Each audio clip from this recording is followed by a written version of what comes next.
주권자의 뜻과 계획을 따라 살 때 받는 복, 이런 제목으로 민수기 22장 41절에서 23장 12절까지 말씀을 함께 나누겠습니다. 우리가 믿는 삼위 하나님은 창조주이십니다. 창조주로서 창조주이시고 창조주로서 세상을 향한 주권, 또 주인된 권리를 갖고 계십니다. 그래서 이 주인된 권리가 무엇인가 하면 세상에 당신이 지으신 크고 작은 모든 피조물들을 하나님 뜻대로, 당신의 뜻대로만 운행하시고 다스리시는 그런 권리를 가지십니다. 이 세상에 있는 모든 피조물들은, 모든 것들은 이 하나님의 주권을 이렇게 벗어나지 못합니다. 그래서 예수님께서는 이 주권을 이렇게 표현하셨어요. 저 작은 참새 한 마리도 하나님의 허락하심이 없이는 땅에 떨어지지 않는다. 이렇게 말씀하셨습니다. 즉, 이 세상의 모든 것, 또 세상의 모든 일이 하나님의 주인이신, 절대 주권자이신 하나님의 뜻에 따라 움직이고 또 하나님의 뜻에 따라 이렇게, 일한다 하는 것이죠. 그래서 하나님의 뜻을 벗어나는 어떤 이 세상의 것은 없습니다. 그래서 하나님께서 그런 주권과 계획 속에서 이렇게 이 축복하고자 하신 사람들이 누구였느냐 하면은 하나님의 백성 이스라엘이었습니다. 그래서 아무리 모압 왕 발락이 주술을 하는 거짓 선지자 발람을 시켜서 이스라엘 백성을 저주하고자 할지라도 하나님이 이스라엘을 축복하시기로 그 주권적인 계획과 뜻으로 정해 놓으셨기 때문에 참 아무리 발락이 저주를 할지라도 안 됩니다. 그래서 왜냐하면 하나님의 주권이 그 속에 있기 때문에 그렇죠. 그래서 오늘 본문을 보면 발락이 많은 돈을 주겠다고도 하고 좋은 음식을 또 발람에게 대접도 하고 또 높은 지위를 주겠다고 하면서 이 발람에게 이 이스라엘을 저주해 달라고 부탁하지만 그 계획들이 다 무산되고 이스라엘을 저주하려고 했던 시도들은 다 이스라엘을 축복하는 결과가 되고 맙니다. 참 이를 통해서 우리가 다시 한번 이 세상은 어떤 왕이나 어떤 힘 있는 자에 의해서 돌아가는 것이 아니라 주권자이신 하나님의 뜻과 계획 속에서 이루어진다 하는 것을 깨닫게 됩니다.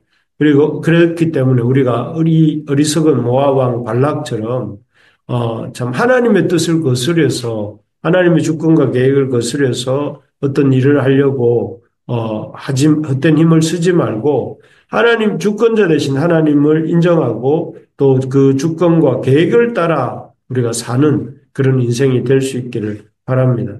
그렇게 하나님을 주권자로서 인정하고 그 주권자이신 하나님의 뜻과 계획을 따라 살 때에 우리는 우리의 인생이 모래 위에 집을 짓는 것 같은 어리석은 인생이 아니라 모래 위에 집을 지으면 파도가 치면 금방 휩쓸려 가버리잖아요. 그런 허무한 인생을 사는 것이 아니라 놀라운 하나님의 영광을 이렇게 보는 그래서 하나님의 주권을 인정함으로 하나님의 영광을 보게 되는 그런 삶을 살게 되기를 간절히 소망합니다. 오늘 본문에는 이런 절대 주권자 하나님을 참 계획을 따라 살 때 받는 복들이 무엇인지 쭉 나옵니다. 하나님이 주권자이신 하나님의 뜻과 계획을 따라 살 때 받는 복은 첫째는 그 의미 없는 일에 시간과 돈을 쓰지 않게 된다 하는 것입니다. 계속 말씀드리게 되겠지만 발락은 이스라엘을 저주하기 위해 많은 돈과 많은 시간을 씁니다. 그래서 많은 돈을 들여서 사람을 보내고 또 많은 돈을 들여서 잔치를 벌입니다. 그리고 발람이 도착하니까 그런 잔치를 벌인 후에 또 많은 희생제물, 오늘 보니까 7제단을 만들고 소 한 마리, 염소 한 마리 이렇게 또 재물, 비싼 돈을 들여서 이렇게 재물을 장만해서 제사를 드립니다. 엄청 노력하는 것이죠. 돈도 많이 드리고 또 이렇게 시간도 많이 드리고 또 재물도 많이 드립니다. 그래서 이렇게 이스라엘을 발람 선지자가 저주하도록 발락은 이렇게 애를 씁니다. 그렇지만 이 발락이 발람에게 부탁하여서 이스라엘을 저주하고자 했던 그 자리들 세 번인데요. 그 세 번의 자리 모두가 오히려 이스라엘을 저주하는 자리가 아니라 이스라엘의 복을 선포하는 자리가 되고 나중에 이 발락은 민수기 31장에 가보면 이스라엘과의 전쟁터에서 이렇게 이스라엘 백성들에 의해서 죽임을 당하게 됩니다. 그는 이스라엘을 저주하려고 그렇게 많은 시간과 노력을 했지만 그 일은 실패했고 오히려 자신이 이스라엘에 의해서 하나님의 축복받은 사람들에 의해서 오히려 이렇게 인생을 마감하게 되는 그런 결과를 이렇게 맞게 된 것입니다. 참 우리가 하나님의 주권자로서의 하나님을 인정하고 하나님의 뜻을 따라 살 때 이 발락처럼 이 의미 없는 시간과 돈을 쓰지 않게 됩니다. 이 발락은 하나님의 주권과 계획을 인정하지 못했기 때문에 그 하나님 주권과 뜻을 거스르는 행동을 그렇게 열심히 하다가 결국은 허무하게 인생이 마무리되고 만 것이죠. 그래서 우리가 참 발락처럼 살지 않고 철저하게 하나님의 뜻과 계획대로 살고자 힘썼던 그런 분이 누굽니까? 예수님이지 않습니까? 예수님은 할 수 있는 대로 하나님의 뜻과 계획 안에서 자신의 삶을 살고자 애쓰시고 마지막에는 다 하나님의 뜻과 계획대로 다 이루었다 하신 후에 돌아가셨습니다. 그 예수님처럼 또 우리 수많은 믿음의 선배들처럼 우리가 하나님의 주권자이심을 인정하고 그 주권과 계획의 뜻과 계획을 따라 살아가는 우리 부르심의 가족들이 되시기를 축복합니다. 두 번째로 이렇게 보면 하나님의 이 참 주권과 뜻을 인정하며 사는 사람이 받는 복은 헛된 일에 시간과 돈을 쓰지 않게 된다면 두 번째는 열방 위에 홀로 우뚝 서게 된다 하는 것입니다. 구절을 읽어보겠습니다. 내가 바위 위에서 그들을 보며 작은 산에서 그들을 바라보니 이 백성은 홀로 살 것이라 그를 여러 민족 중에 하나로 여기지 않으리로다 이렇게 되어 있습니다. 이 말은 발람이 이스라엘을 저주하러 올라간 산에서 산 아래에 있는 이스라엘 백성들을 보며 한 말입니다. 그런데 여기서 저주가 아니라 축복의 말이 이렇게 발람의 입에서 나오게 되는데요. 어떤 축복의 말이냐면은 이스라엘 백성은 여러 민족 중 하나로 여겨지지 않고 다른 민족은 다 망할지라도 살아남게 되고 또 홀로 영광받게 될 것이다. 이렇게 축복합니다. 참 그렇죠. 하나님께서는 그 부르신 사랑과 그 백성을 놀랍게 축복하셔서 그냥 축복하시는 게 아니라 여러 민족 중에 타협이 되도록 여러 민족 중에 하나가 아니라 여러 민족 중에서 영광받는 민족이 되게 이렇게 하십니다. 그래서 예를 들면은 하나님의 뜻과 부르심을 따라 순종하며 나선 사람이 아브라함입니다.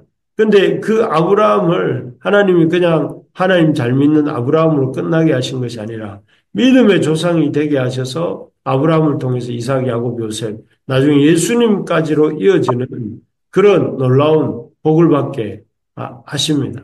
그리고 또 모세도 마찬가지입니다. 모세를 따랐던 이스라엘 백성도 마찬가지입니다.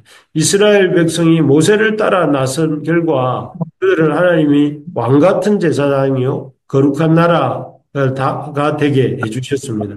그리고 지금 또 우리도 그렇죠. 예수님의 부르심을 받고 그 부르심에 순종하여서 이 따라 나선 우리의 삶이 어떻게 됐습니까? 주님의 영광에 하나님의 영광스러운 이런 사역의 통로가 되고 또 그 하나님이 높여주시는 경험을 우리가 하고 있지 않습니까? 그렇습니다. 절대주권자이신 하나님의 뜻과 계획을 따라 살 때 우리 눈으로 보기에는 평범해 보일지 모르고 단기간에는 어려움을 겪는 것 같을지도 모르지만 시간이 갈수록 어려움이 영광이 되게 하시고 놀랍게 하나님께서는 우리의 모든 것들을 들어서 높여 주시는 하나님의 역사를 우리가 경험하게 되는 것입니다. 그래서 우리가 기억해야 될 것은 하나님의 뜻과 계획을 따라 사는 사람은 하나님이 홀로 높이 영광을 받게 하시고 그렇게 영광을 받음으로 말미암아 하나님의 이 참 놀라운 증거의 통로가 되도록 하신다는 사실을 기억하면서 참 하나님의 주권과 계획에 이 계획을 따라 살아가는 우리가 되기를 소망합니다. 끝으로 이렇게 절대 주권자이신 하나님의 뜻과 계획을 따라 살 때 받게 되는 복이 무엇인가 하면은 만국에 번성하게 되는 복이다 하는 것입니다. 10절에 보니까 이렇게 나와 있습니다. 야곱의 티끌을 누가 능히 세며 이스라엘 4분의 1을 누가 능히 셀고 나는 의인의 죽음을 죽기 원하며 나의 종말이 그와 같이 되기를 바라노라 하며 이렇게 되어 있습니다. 여기서 보면 하나님께서 발람의 입을 통해서 이스라엘 백성이 어떤 복을 받게 될 것인지를 말씀해 주시는데요. 이스라엘 백성이 받는 복은 그 숫자가 땅의 티끌같이 많아진다 하는 것입니다. 그래서 이 숫자의 4분의 1도 사람이 셀 수 없을 정도로 어, 복을 받게 된다. 이스라엘 백성이 복을 받게 된다. 이렇게 말을 합니다. 심지어 돈에 대한 욕심, 명예에 대한 욕심에 사로잡혀서 이스라엘을 저주하려고 나선 발람조차도 자신의 종말에 이스라엘처럼 되기를 바란다. 라고 말할 정도로, 참, 우리가 하나님의 주권과 뜻을 경외할 때에 그 사람을 하나님이 번성케 해주신다는 거죠. 그래서 셀 수 없을 정도로 번성케 하시고 또 하나님의 그런 참 그 대적조차도 나도 저렇게 되기를 원합니다라고 말할 정도로 그렇게 번성케 된다 하는 것입니다. 그렇습니다. 하나님은 우리를 번성케 하시고 또 번성케 하시기를 기뻐하시는 하나님입니다. 그래서 지금 비록 우리가 작아도 또 작아 보이고 미미해 보여도 반드시 이러한 하나님의 번성케 하시는 복을 사모하는 자들에게 이런 번성의 복을 주시고 또 이런 주권과 뜻에 따라 사는 인생에게 하나님의 놀라운 복을 셀 수 없는 복 또 참 많아지는 복을 받아 누리게 하신다는 것입니다. 바라는 것은 우리가 우리 자신의 형편과 상황에 절망하거나 낙심하지 말고 반드시 우리를 번성케 하실 하나님을 믿음으로 두벅두벅 우리에게 주신 길을 걸어가는 우리가 될 수 있기를 소망합니다. 말씀을 마무리하겠습니다. 주권자 하나님을 인정하는 삶을 살게 될 때에 우리는 헛된 일에 시간과 돈을 쓰지 않게 되고 또 열왕 위에 우뚝 서게 되며 셋째 번성케 되고 또 번성케 된다 하는 사실을 우리가 명심하고 살아가는 우리 모두가 되기를 주님의 이름으로 축복합니다. 아멘. 아멘. 예.